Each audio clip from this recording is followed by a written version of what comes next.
కుటుంబంతో సహా గోదావరిలో దూకిన పిఠాపురం పంచాయతీరాజ్ శాఖ ఏఈ నోకరాజు కేసును పోలీసులు దర్యాప్తు వేగవంతం చేశారు. నిందితుడు షేక్ సాదిక్ ఖాన్ కోసం పోలీసుల గాలింపు ముమ్మరం చేశారు. దీనికి సంబంధించి మరింత సమాచారం మా ప్రతినిధి ఈశ్వర్ని అడిగి తెలుసుకుందాం. ఈశ్వర్, చెప్పండి, ఏఈ నోకరాజు కేసులో విచారణ ఎలా సాగుతోంది? కాకినాడ జిల్లా నాగమల్లి తోట జంక్షన్ కి సంబంధించినటువంటి ఏఈ నోకరాజు కుటుంబము నిన్న రాత్రి అర్ధరాత్రి సమయంలో గోదావరి రాజమండ్రి వద్ద గోదావరి నదిలోకి దూకి ఆత్మహత్య చేసుకున్న ఘటన అయితే స్థానికంగా కలకలం రేపుతుంది. ఈ ఘటనకు సంబంధించి పోలీసులు అయితే ఆ దర్యాప్తు ముమ్మరంగా చేశారు. గాలింపు చర్యలు అయితే వేగవంతంగా జరుగుతున్నాయని చెప్పొచ్చు. అయితే నిన్న రాత్రి సమయంలో రాజమండ్రి రైల్వే రైల్వే వంతెన పైన కారు ఆపేసి కారులో దిగి ఈ కుటుంబ సభ్యులతో కలిపి నోకరాజు, అతని భార్య మీనా, కుమార్తె సౌజన్య, అతని మనవడు కార్తిక్ రెడ్డి, వీళ్ళు నలుగురు కూడా ఒక్కసారిగా ఆ గోదావరి నదిలో దూకడం జరిగింది. కొంతసేపటికి మనవడు కార్తిక్ రెడ్డి ఈత రావడంతో అతను కొంత దూరం కొట్టుకుంటూ రావడం జరిగింది. అయితే ఆ వంతెన పైన చాలా సేపు నుంచి కూడా కారు ఆగిందని చెప్పేసి అక్కడ స్థానికులు, అదేవిధంగా మత్స్యకారులు అందరూ కూడా గమనించడం జరిగింది. ఆ కారు వద్దకి వెళ్ళి చూడగానే అక్కడ కారులో ఎవరు లేకపోవడం, ఆ కారు పక్కనే చెప్పులన్నీ కూడా విడిచి ఉండటం తోటి వాళ్ళకి అనుమానం వచ్చింది. అనుమానం వచ్చి ఆ గోదావరి నదిలో చూడటం తోటి ఒక బాలుడు రక్షించడానికి కేకలు వేయడం వాళ్ళు గమనించారు. వెంటనే అక్కడ మత్స్యకారులు, స్థానికులు అందరూ కూడా కేకలేసి మిగతా వాళ్ళందరూ కూడా అప్రమత్తం చేశారు. అటువైపుగా వస్తున్న బోటు సిబ్బందికి కూడా వాళ్ళు కూడా సమాచారం ఇచ్చారు. వెంటనే ఆ బోట్ లో ఉన్నటువంటి మత్స్యకారులు ఈ బాలుని గుర్తించి ఆ బాలుని సురక్షితంగా ఆ బోట్ లో ఎక్కించుకొని ఒడ్డుకు తీసుకురావడం జరిగింది.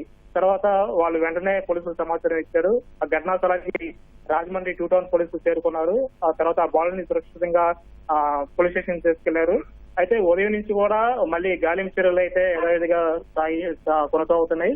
ఉదయం రాజమండ్రి 2 టౌన్ సిఐ ఆ ఘటనా స్థలానికి వెళ్లి ఈ ఘటన ఎలా జరిగింది, ఘటనలకు కారణాలు ఏంటని కూడా ఆ వివరాలు సేకరించారు. అయితే ఆ సమయంలోనే ఆ ఘటనా స్థలంలో ఒక మరణ వాంగ్మూలం లెటర్ అయితే పోలీసులకి దొరికింది.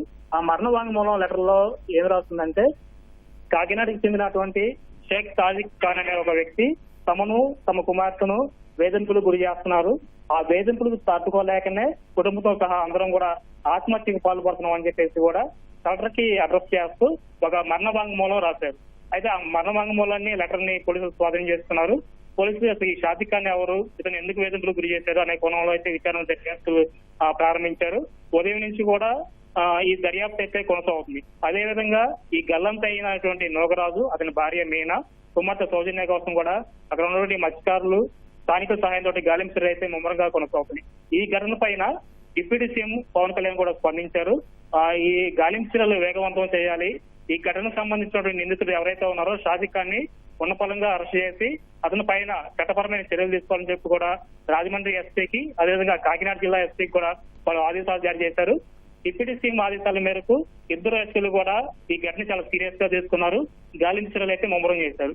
ప్రస్తుతం కాకినాడ జిల్లా ఎస్పీ బిందు మాధవ్ ఆధ్వర్యంలో 3 టీములను ఏర్పాటు చేశారు. 3 టీములు కూడా, ఒకటి రాజమండ్రి చెందినటువంటి పోలీసు బృందం, మరో 2 కాకినాడ చెందినటువంటి 2 బృందాలు కూడా ఈ షాదిక్ ఖాన్ కోసం అయితే గాలింపు చర్యలు అయితే ముమ్మరంగా జరుగుతున్నాయి. అయితే అసలు ఈ షాదిక్ ఖాన్ ఎవరనే కోణంలో కూడా పోలీసులు విచారణ చేశారు. షాదిక్ ఖాన్ ఇక్కడ కాకినాడలో ఒక రైఫిల్ షూటింగ్ అకాడమీని నడిపిస్తున్నారు. అయితే కొంతకాలంగా ఈ ఏఈ నోకరాజు మనవడు కార్తిక్ రెడ్డి ఈ షాదిక్ ఖాన్ దగ్గర రైఫిల్ షూటింగ్ శిక్షణ తీసుకుంటున్నారు. ఈ సమయంలోనే ఇటీవల నోకరాజు కుమార్తె సౌజన్య భర్త ఇటీవల అనారోగ్యం కారణంతో మృతి చెందడం జరిగింది.